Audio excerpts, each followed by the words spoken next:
Welcome to the deep dive. Today we're doing what we love best, really getting into a stack of sources you've sent over. And this stack, well, it hits on something pretty universal, I think. Yeah. A question maybe we've all wrestled with. Why do connections sometimes just, fade? Or why do people walk away from relationships? And just to be clear, this isn't about blame. It's about digging into the insights, the sort of foundational stuff about connection straight from the material you shared. Exactly. That's the mission today. To pull out those core ideas, help you maybe see past the usual assumptions about, well, love and connection. The goal really is to give you a clearer lens on what makes relationships work and, just as importantly, why they sometimes falter. It often comes down to self-awareness and, how we actually interact. Okay, so let's jump into this first big theme, because it seems so foundational, actually. The material you sent kicks off with this idea that love, real connection, it doesn't just flow outwards from you. It actually starts, it starts with you, with understanding yourself. That kind of pushes back against finding yourself in the relationship, doesn't it? It asks, how can anyone else really get you, connect with the real you, if you haven't done that work yourself first? Yeah, and what's really striking is how the sources link that self-understanding directly to how long relationships last. There was this one study mentioned, I think, looking at people who regularly did some self-reflection, things like journaling, maybe therapy, or even just carving out time alone to think things through. And they found something like a 30% higher rate of long-term satisfaction in their relationships. It's significant. Wow, 30%.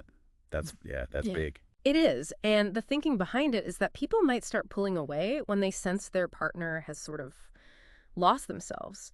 Or maybe they seem like they're just living to meet expectations, not their own needs.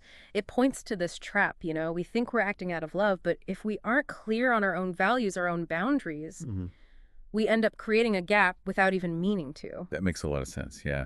It's less about being selfish, more about being authentic, present in the relationship as yourself, which leads us nicely into the next really key area your sources covered, communication. And this is where, for me, it gets really interesting, because it's not just about talking, is it? The material highlights that just saying words isn't the same as being understood. We often think, well, I said it clearly, but these sources show how often messages just don't land right or aren't fully heard. And that brings up a tough question, doesn't it? If people hold back, stay silent about what they really feel, maybe they're scared of conflict or, ending things, how does that silence, ironically, end up creating more distance? Right. The very thing they were trying to avoid. Precisely. One of the articles, I think it was called The Silent Chasm or something similar, it really hammered this home.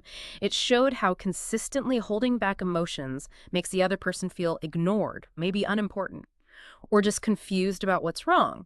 So the sources really stress it's not just the speaking part, it's the listening, the active interpretation that has to happen too. Active interpretation, yeah. And we often assume clarity, right? We project our meaning onto the listener. But the research says we often skip checking if they actually got it the way we intended. And that gap, over time, it just erodes trust. It erodes intimacy. It's a powerful reminder. It's about what lands in their head and heart, not just what leaves your mouth. So think about that. What about space? Because this was another big theme, and it feels a bit counterintuitive, maybe, to the usual ideas about love.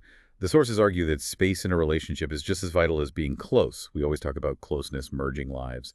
But the material warns that too much closeness, like smothering someone, can actually suffocate the relationship. Exactly.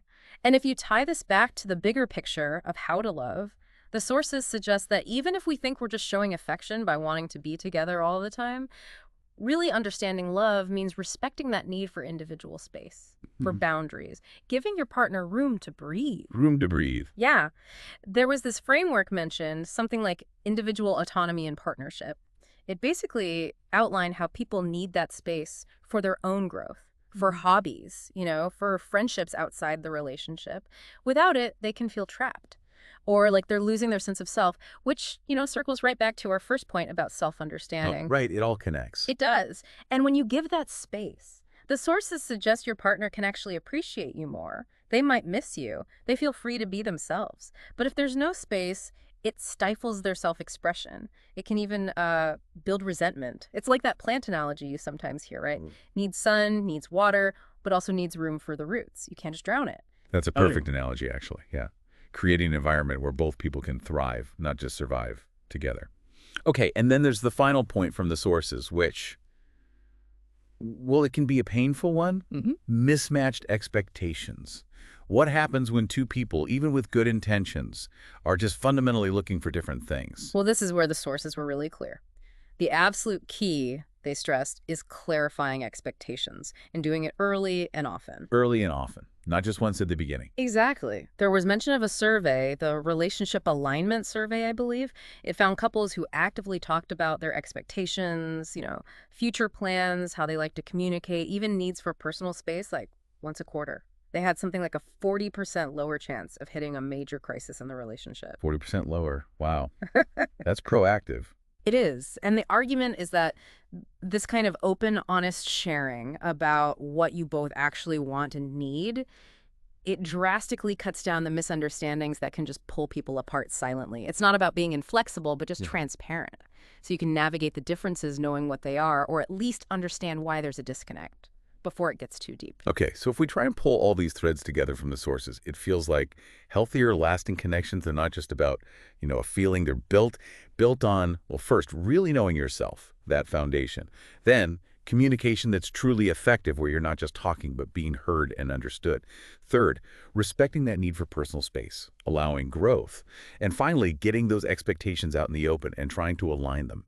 These feel less like tips and more like pillars, really, foundational insights. Well said. Pillars is a good word for it. And maybe digging just a bit deeper into what love even means, according to these sources. There's a final thought for you to chew on. If love isn't just that initial spark, that emotion, but it's more about deep understanding and mutual respect. Understanding not just what your partner does, but who they are, their needs, their limits, their world. How might actively choosing to prioritize that kind of understanding, how might that change the quality, the longevity of the love you actually experience? Prioritizing understanding them, not just being understood yourself. Exactly. The idea woven through the sources is that seeking to truly understand your partner, well, that dramatically increases your chances of finding and keeping a love that's profound and maybe, just maybe, endures.